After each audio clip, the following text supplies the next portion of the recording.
أعوذ بالله من الشيطان الرجيم. قل هذه سبيلي أدعو إلى الله على بصيرة أنا ومن اتبعني وسبحان الله وما أنا من المشركين. شهر رمضان الذي أنزل فيه القرآن هدى للناس وبينات من الهدى والفرقان فمن شهد منكم الشهر فليصمه ومن كان مريضا أو على سفر فعدة من أيام أخر يريد الله بكم اليسر ولا يريد بكم العسر ولتكملوا العدة ولتكبروا الله على ما هداكم ولعلكم تشكرون. السلام عليكم ورحمة الله وبركاته. بسم الله الرحمن الرحيم. الحمد لله رب العالمين والصلاة والسلام على أشرف الأنبياء والمرسلين وعلى من تبعهم بإحسان إلى يوم الدين. محترم حضرات، قرآن مجید کے واقعات سننے سنانے کی یہ 26ویں مجلس ہے۔ ہم نے اب تک الحمدللہ بہت سارے واقعات سنے، معلوم کیے، ان سے کچھ فوائد بھی حاصل کیے۔ پچھلے درس میں ہم نے سلیمان علیہ السلام کے بارے میں کچھ باتیں معلوم کی، مزید کچھ باتیں ہم سنتے ہیں اللہ رب العالمین نے کیا کچھ فرمایا ہے سلیمان علیہ السلام اور ان کے والد داؤد علیہ السلام، ان دونوں کے بارے میں اللہ رب العالمین نے قرآن مجید کے اندر جتنی بھی آیاتیں بتلائی ہیں تقریباً ایک ساتھ اللہ رب العالمین نے فرمائی ہے۔ جہاں داؤد علیہ السلام کے بارے میں ہے وہاں سلیمان علیہ السلام کے بارے میں۔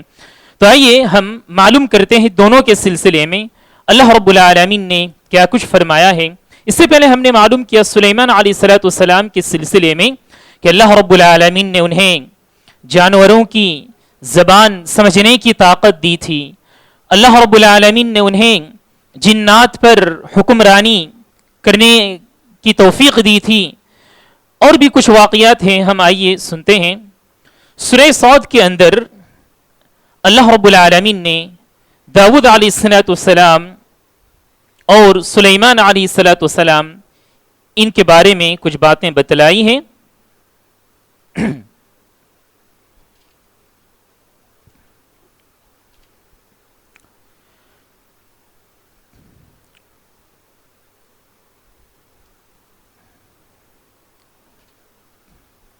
سورہ صاد کے اندر آیہ نمبر 30 سے لے کر 40 کے اندر اللہ رب العالمین نے فرمایا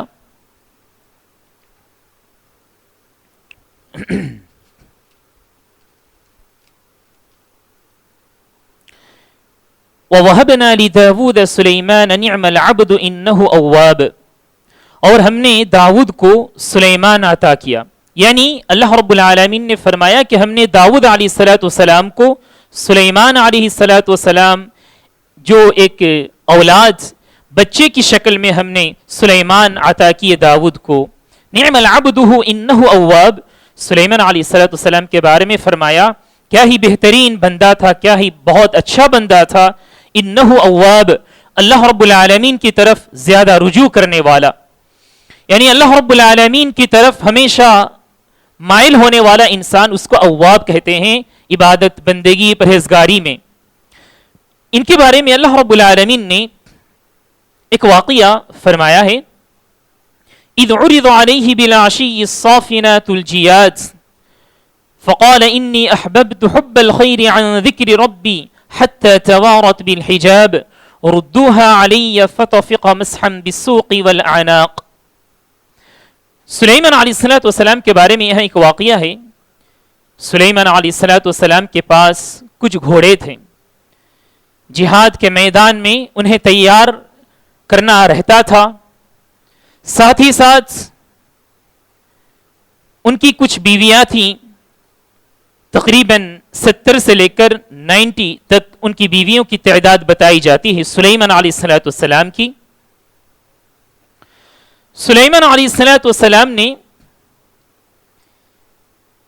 یہ ارادہ کیا کہ میں ان تمام بیویوں سے ملوں گا اس رات، اور ان سے اللہ رب العالمین مجھے جو اولاد عطا کرے میں اللہ رب العالمین کے راستے میں انہیں لٹا دوں گا. یعنی کہ تمام کے تمام اولاد بیر ہوں گے، مجاہد ہوں گے، اللہ رب العالمین کے دین کو بلند کرنے کے لیے یہ لوگ رہ جائیں گے، ان کی زندگی لٹا دیں گے.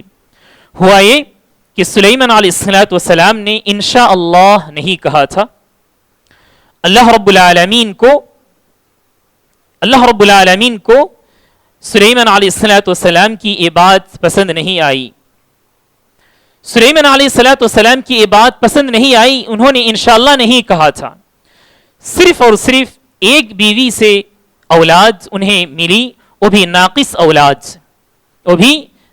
اولاد. اللہ رب العالمین نے کیا کیا؟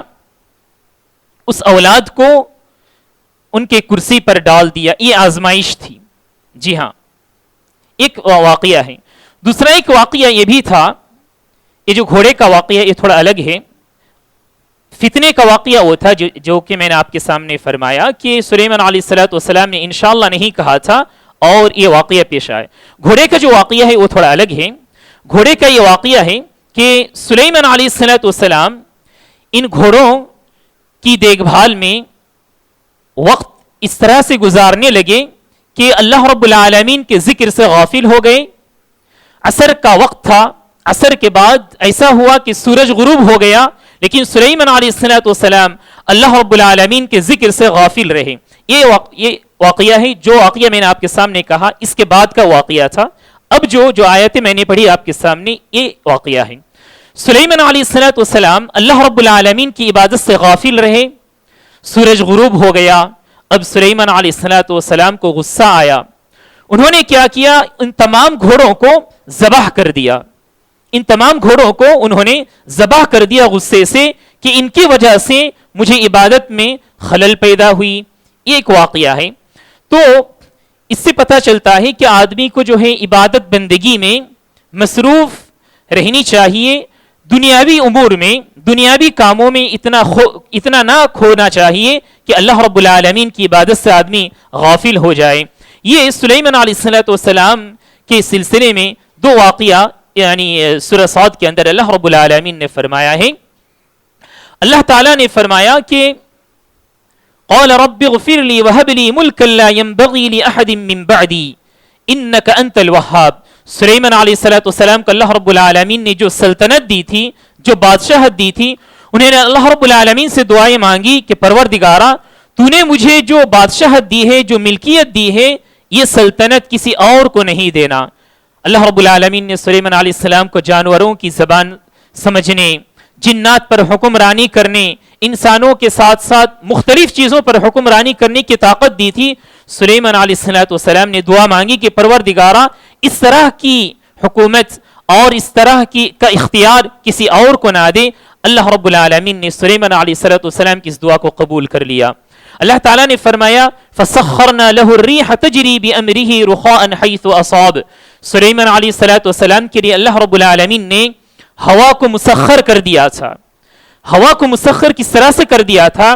سلیمان علیہ السلام اپنے اختیار سے جہاں چاہتے وہ اڑ کر چلے جاتے. قرآن مجید کی دوسری آیتوں میں بھی اللہ رب العالمین نے فرمایا ہے کہ اپنے لوگوں کے ساتھ تخت یعنی جس کے اوپر سلیمان علیہ السلام بیٹھتے تھے اور ان کے جو لوگ ہوتے تھے جن کے ساتھ وہ مشورہ وغیرہ کیا کرتے تھے، ان تمام لوگوں کے ساتھ سلیمان علیہ السلام اگر کسی جگہ جانا چاہتے، یوں ہی اللہ رب العالمین کی اجازت سے سلیمان علیہ السلام اڑ کر چلے جاتے. سلیمان علیہ السلام جو ہے مہینے کا سفر ایک پہر میں کیا کرتے تھے، یعنی ایک دن میں 2 مہینوں کا سفر کیا کرتے تھے. یہ اللہ رب العالمین نے سلیمان علیہ السلام کو یہ طاقت دی تھی. اس طرح سے کہا وَالشَّيَاطِينَ كُلَّ بَنَّاءٍ وَغَوَّاصٍ وَآخَرِينَ مُقَرَّنِينَ فِي الْأَصْفَادِ. جو شیاطین قسم کے جنات میں سے جو شیاطین قسم کے ہوتے تھے، ان کو سلیمان علیہ السلام جو ہے اللہ رب العالمین کی طرف سے ان کے لیے عذاب مقرر تھا، انہیں جکڑ کر رکھا جاتا تھا. اس طرح سے جنات میں سے کچھ لوگ ایسے ہوتے تھے سلیمان علیہ السلام ان کو جو ہے سمندر میں انہیں غوطہ زنی کرنے کا حکم دیا کرتے تھے. سمندر کے تہ میں جا کر سمندر کے اندر جو جواہرات ہیں، جی ہاں موتیاں وغیرہ ہیں، انہیں وہ لایا کرتے تھے سلیمان علیہ السلام کے حکم سے. هذا عطاؤنا فمن او امسك بغیر حساب وان له عندنا لزلفى وحسن مآب. اللہ رب العالمین نے فرمایا کہ یہ میری عطیہ ہے، یہ سلیمان علیہ السلام کے لیے میں نے دی ہے، یہ میری طرف سے انعام ہے سلیمان کے لیے، لیکن میرے پاس یعنی آخرت میں اللہ رب العالمین نے فرمایا اور بہترین بدلہ ہے سلیمان کے لیے اور بہترین ٹھکانہ ہے. یہ سلیمان علیہ السلام کے بارے میں اللہ رب العالمین نے فرمایا. اب آئیے حضرات، داؤد علیہ السلام کے بارے میں بھی اللہ رب العالمین نے اس سورت کے اندر کچھ باتیں بتلائی ہیں، وہ بھی ہم سمجھتے ہیں. چونکہ اکثر جگہ میں جیسا کہ میں نے کہا سلیمان اور داؤد باپ اور بیٹے، ان دونوں کے بارے میں اللہ رب العالمین نے ملا کر کہا ہے تو ہم سمجھتے ہیں. اللہ رب العالمین نے سورہ جو ہے سبا کے اندر، سورہ سبا کے اندر، اسی طرح سے سورہ انبیاء کے اندر، سورہ صاد کے اندر ان لوگوں کے بارے میں اللہ رب العالمین نے فرمایا ہے. سورہ صاد ہی کے اندر اللہ رب العالمین نے آیا نمبر 17 کے اندر فرمایا وَاذْكُرْ عَبْدَنَا دَاوُودَ ذَا الْأَيِّدِ إِنَّهُ أَوَّابٌ. میرے بندے داؤد کو یاد کرو، انہ اواب، وہ بہت ہی رجوع کرنے والے تھے. ذل عید، وہ ہاتھ والے تھے.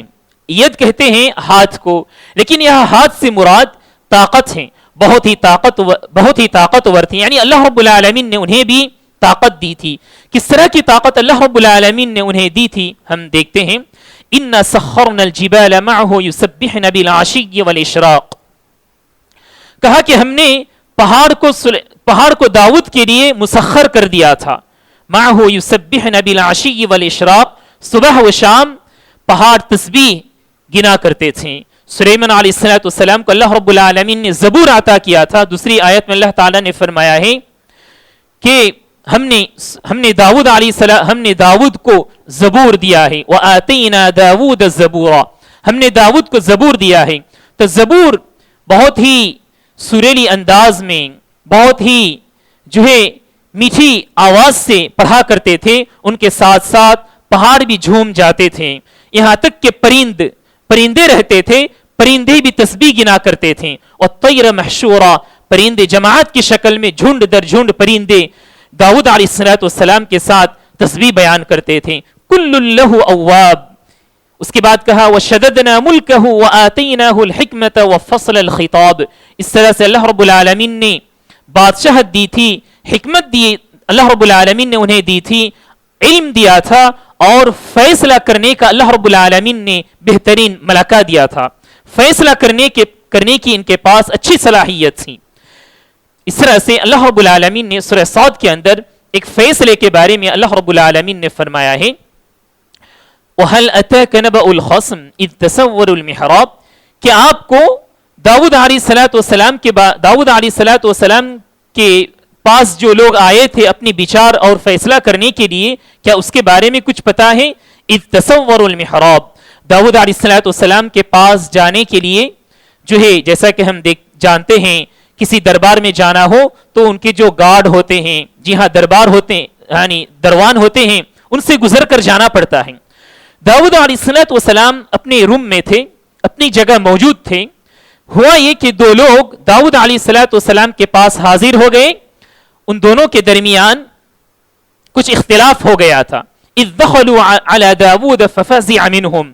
داؤد علیہ السلام گھبرا گئے. وہ تو انسان تھے، اچانک لوگ جب آ گئے وہ گھبرا گئے. قالوا لا تخف. ان لوگوں نے کہا کہ آپ مت گھبرائیے، مت ڈریے. خصمان بغى بعضنا على بعض فاحكم بيننا بالحق ولا تشطط واهدنا الى سواء الصراط ان هذا اخي له 99 نعجة ولي نعجة واحدة فقال اكفلنيها وعزني في الخطاب. ان میں سے ایک آدمی کے پاس 99 بکریاں تھی، 99 بکریاں تھی، اور دوسرا جو آدمی تھا اس کے پاس ایک بکری تھی. یہ جو دوسرا بھائی تھا، دونوں آپس میں بھائی تھے. مفسرین نے فرمایا ہے ہو سکتے ہیں یہ لوگ سگے بھائی تھے یا تو پھر مومن بھائی تھے، بہرحال لیکن قرآن مجید نے ان دونوں کو بھائی کہا ہے. کہا کہ ان ھذا اخی، میرا یہ بھائی جس کے پاس 99 بکریاں ہیں اور میرے پاس ایک بکری ہے، 99 بکری ہونے کے باوجود یہ کہتا ہے کہ وہ جو دوسری بکری تمہارے پاس ہے وہ بھی مجھے دے دو. تو یہ جھگڑا تھا ان دونوں کے درمیان. اب داؤد علیہ الصلوۃ والسلام اور یہ دونوں جو تھے جس کے پاس زیادہ بکریاں تھیں، یہ گفتگو کرنے میں، بول چال کرنے میں زیادہ بہادر تھا، بہت اچھی زبان کہنے والا تھا. یہ داؤد علیہ الصلوۃ والسلام کے سامنے زیادہ بڑھ بڑھ کر بول رہا تھا. اب داؤد علیہ الصلوۃ والسلام نے کہا لقد ظلمك بسؤال نعجتك الى نعاج، جس بندے کے پاس ایک بکری تھی اس سے کہا کہ یہ جو تمہارا دوسرا بھائی ہے یہ تم پر ظلم کیا ہے، تمہاری بکری جو وہ مانگ رہا ہے یہ ظلم ہے. وَإِنَّ كَثِيرًا مِّنَ الْخُلَطَاءِ لَيَبْغِي بَعْضُهُمْ عَلَى بَعْضٍ إِلَّا الَّذِينَ آمَنُوا وَعَمِلُوا الصَّالِحَاتِ وَقَلِيلٌ مَّا هُمْ.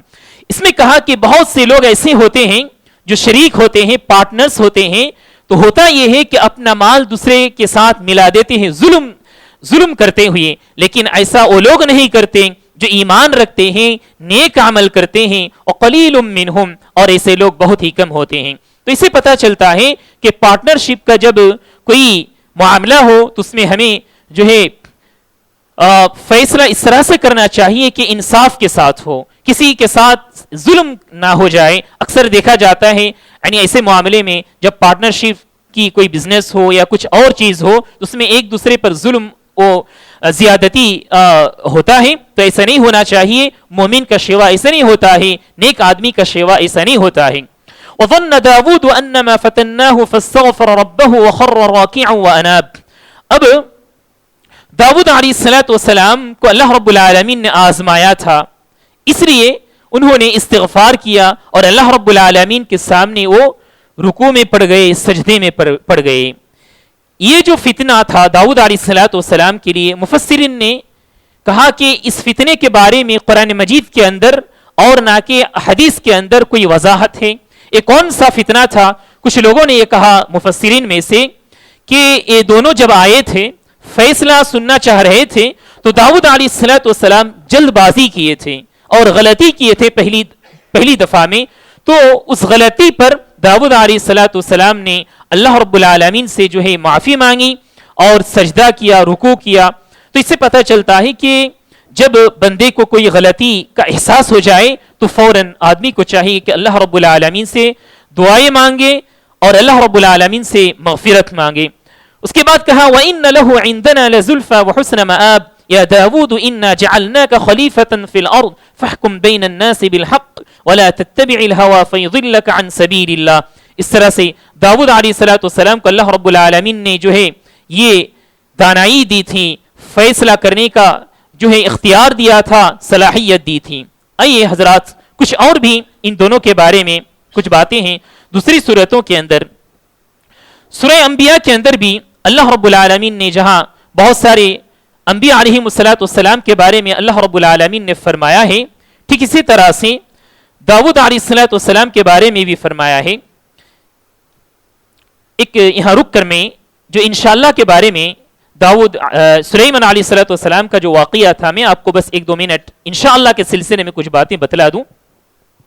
پیارے نبی صلی اللہ علیہ وسلم کی زندگی میں بھی ایسا ہوا تھا. آپ صلی اللہ علیہ وسلم کے پاس لوگ آ کر کچھ سوالات کر رہے تھے. آپ صلی اللہ علیہ وسلم نے کہا کہ میں تمہیں بتلاؤں گا کل کے دن. اب ہوا یہ آپ صلی اللہ علیہ وسلم کو اگر کوئی جواب چاہیے تھا تو ظاہر سی بات تھی وحی کے ذریعے سے آپ صلی اللہ علیہ وسلم کو پتہ چلتا تھا، لیکن آپ صلی اللہ علیہ وسلم نے انشاءاللہ نہیں کہا تھا تو وحی آنا بند ہو گیا. آپ صلی اللہ علیہ وسلم بہت انتظار میں تھے کہ جبریل امین میرے پاس کب آئے، بہت بے چین تھے آپ صلی اللہ علیہ وسلم.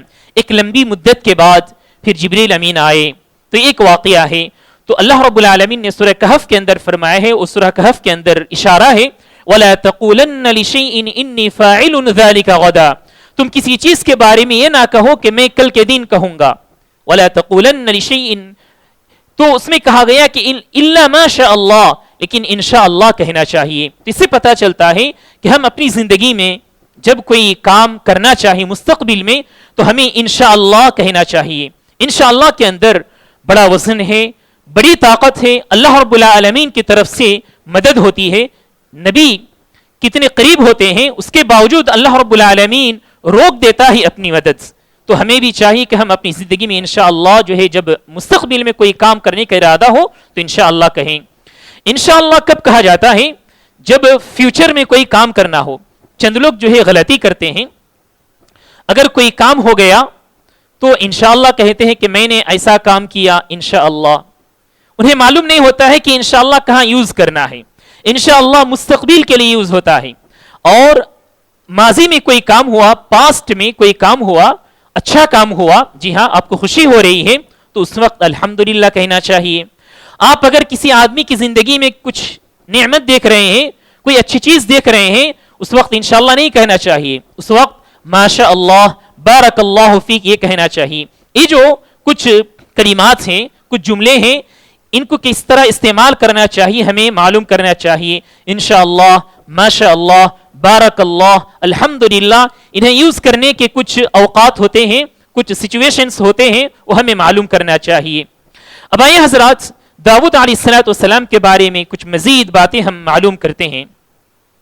آیہ نمبر 78 سے لے کر 82 کے اندر اللہ رب العالمین نے ان کے بارے میں کچھ باتیں سورہ انبیاء کے اندر اللہ رب العالمین نے فرمایا ہے.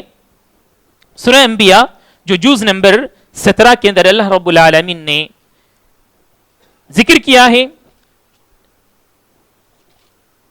آیہ نمبر 78 سے لے کر 82 تک اللہ رب العالمین نے داؤد علیہ السلام کے بارے میں فرمایا وَدَاوُودَ وَسُلَيْمَانَ إِذْ يَحْكُمَانِ فِي الْحَرْثِ إِذْ نَفَشَتْ فِيهِ غَنَمُ الْقَوْمِ وَكُنَّا لِحُكْمِهِمْ شَاهِدِينَ.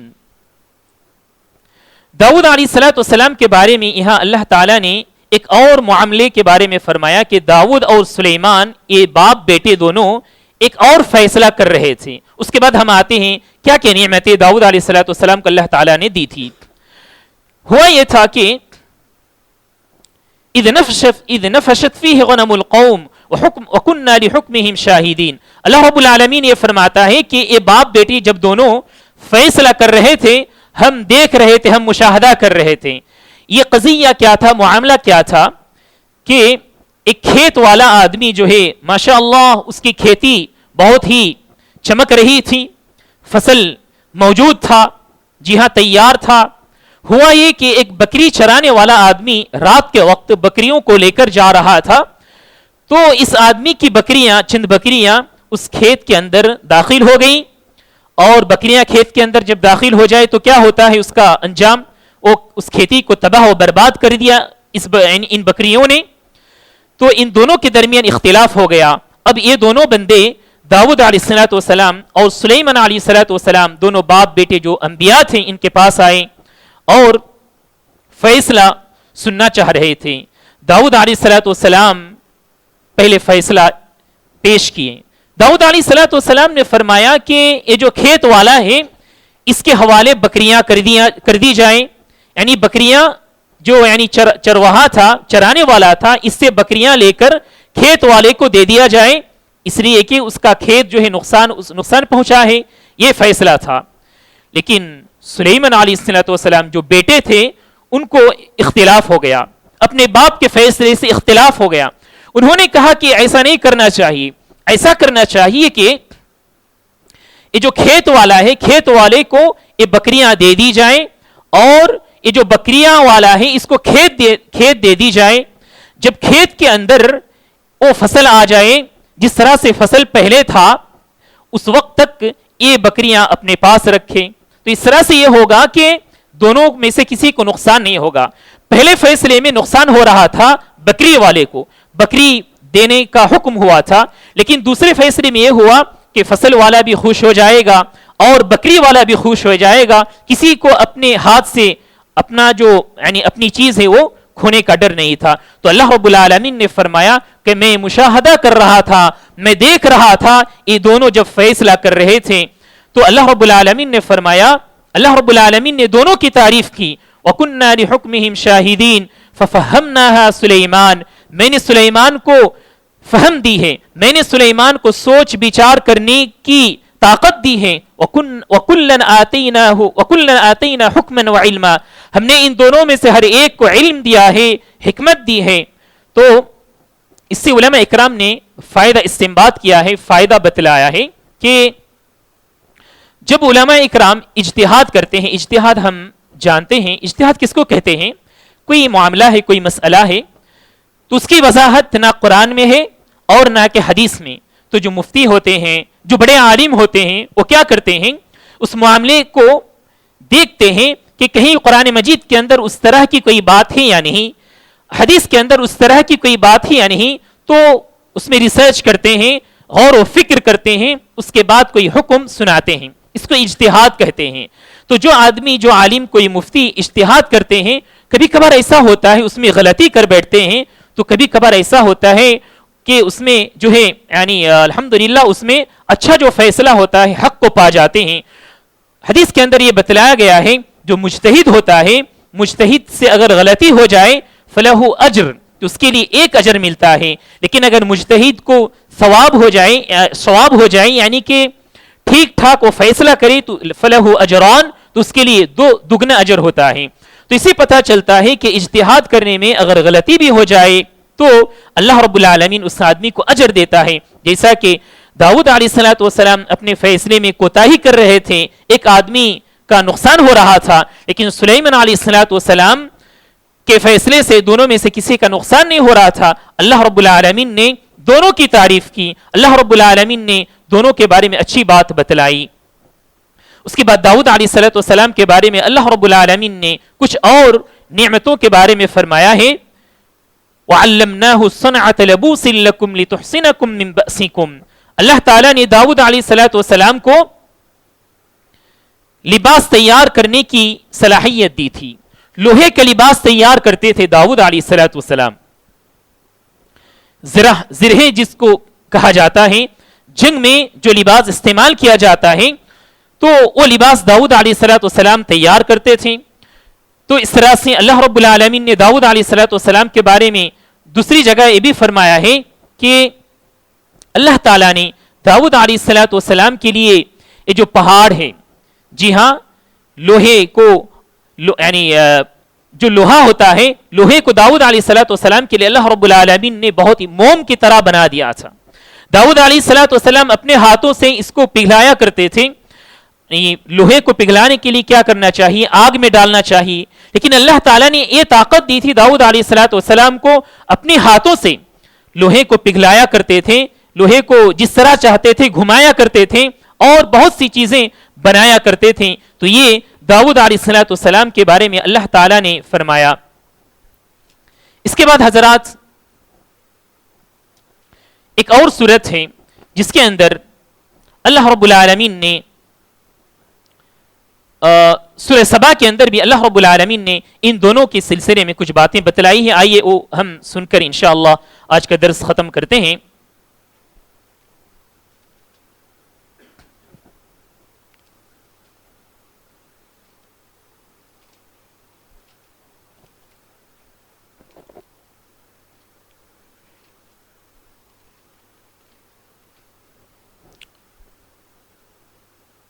جی ہاں, اللہ رب العالمین نے یہ بتلایا ہے کہ سلیمان علیہ السلام کے سلسلے میں ایک واقعہ یہ ہے کہ سلیمان علیہ السلام جنات سے بہت مختلف کام لیا کرتے تھے. بہت بڑی بڑی دیگیں وہ جنات تیار کرتے تھے. وہ دیگ جو ہے پہاڑ کو تراش کر کے وہ بڑے بڑے دیگ لایا کرتے تھے اور 1000 لوگوں کا کھانا تیار ہوتا تھا. سلیمان علیہ السلام کے حکم سے جنات کی مدد سے جو ہے 1000 لوگوں کا کھانا وہ دیگ میں بنتا تھا. اسی طرح سلیمان علیہ السلام جو ہے جنات کی مدد سے بڑے بڑے محل تیار کرتے تھے جس کی طاقت لوگوں کے اندر نہیں ہوتی تھی. اسی طرح حضرات سلیمان علیہ السلام کے بارے میں ایک اور واقعہ یہ ہے جنات کے درمیان کہ جنات کے درمیان ایک عقیدہ تھا کہ وہ غیب کا علم بھی رکھتے ہیں. تو اللہ رب العالمین نے ان کا ایک گمان, اس عقیدے کو ختم کرنے کے لیے اللہ رب العالمین نے ایک واقعہ پیش کیا جو کہ سلیمان علیہ السلام کی موت سے پہلے کا واقعہ تھا. سلیمان علیہ السلام کی نگرانی میں یہ لوگ کام کر رہے تھے، بڑی بڑی بلڈنگ بنایا کرتے تھے. تو سلیمان علیہ السلام ایک لکڑی اپنے ہاتھ پر لیے ہوئے کھڑے تھے، نگرانی کر رہے تھے جنات کی. اور جنات جو ہے سلیمان علیہ السلام کو دیکھ کر رعب اور ہیبت سے اپنے کاموں میں مصروف تھے. لیکن یہ ہوا کہ سلیمان علیہ السلام کی وفات ہو گئی تھی. اسی حیات میں لاٹھی پر ٹیک دے کر سلیمان علیہ السلام کھڑے تھے، لیکن دیمک لگ گئی، کیڑے لگ گئے اس لاٹھی پر.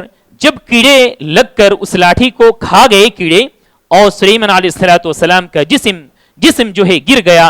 تب یہ پتا چلا کہ سلیمان علیہ السلام جو ہے انتقال کر چکے ہیں. اور وہ لوگ یعنی کہ اس دھوکے میں تھے کہ سلیمان علیہ السلام ہماری نگرانی کر رہے تھے. تو ان لوگوں کے درمیان جو ہے ایک غلط عقیدہ تھا کہ جنات بھی غیب کا علم جانتے ہیں. یہ عقیدہ ہمارے زمانے میں بھی پایا جاتا ہے، اس زمانے میں بھی پایا جاتا ہے. بہت سارے لوگ جنات کے بارے میں یہ سوچتے ہیں کہ فلاں فلاں چیز جو ہے وہ لوگ جانتے ہیں، غیب کا علم جانتے ہیں، نعوذ باللہ. تو اس سے پتہ چلتا ہے کہ جنات کے پاس کوئی غیب کا علم نہیں ہوتا ہے. اللہ رب العالمین غیب کا علم اپنے پاس رکھا ہے. نہ کوئی فرشتہ، نہ کوئی جن، نہ کوئی نبی، نہ کوئی ولی، کسی کے پاس غیب کا علم نہیں ہے. صرف اور صرف اللہ رب العالمین کے پاس غیب کا علم ہے. یہ کچھ باتیں تھیں حضرات سلیمان علیہ السلام اور ان کے والد محترم داؤد علیہ السلام. ان کو اللہ رب العالمین نے کیا نعمتیں دی تھیں، کیا طاقت دیا اللہ رب العالمین نے ان کو دی تھی، ہم نے معلوم کیا. یہ ہمیشہ اللہ رب العالمین کا شکر گزار بندہ بنتے تھے، کبھی بھی نافرمانی نہیں کرتے تھے. جب کبھی نعمت کو دیکھتے تھے تو اللہ رب العالمین کا شکر ان کے دل میں یعنی جاگ اٹھتا تھا، کبھی بھی ناشکری نہیں کرتے تھے. تو خلاصہ کلام یہی ہے، اس سے سبق ہمیں بھرپور یعنی یہ جو واقعات ہیں اہم سبق ہمیں یہی ملتا ہے کہ ہم ہمیشہ اللہ رب العالمین کا شکر گزاری کریں، ہم کبھی بھی ناشکری نہ کریں. اللہ رب العالمین سے دعا ہے کہ اللہ تعالی ہم تمام کو اس کے شکر گزار بندوں میں سے شامل کرے، شمار کریں، ناشکر گزار بندوں سے ہمیں دور رکھے. اللہ رب العالمین ہمیں اس کی توفیق عنایت فرمائے. آمین. وجزاکم اللہ خیرا. سبحانک اللہم وبحمدک اشہد ان لا الہ الا انت استغفرک واتوب الیک. السلام علیکم ورحمۃ اللہ وبرکاتہ.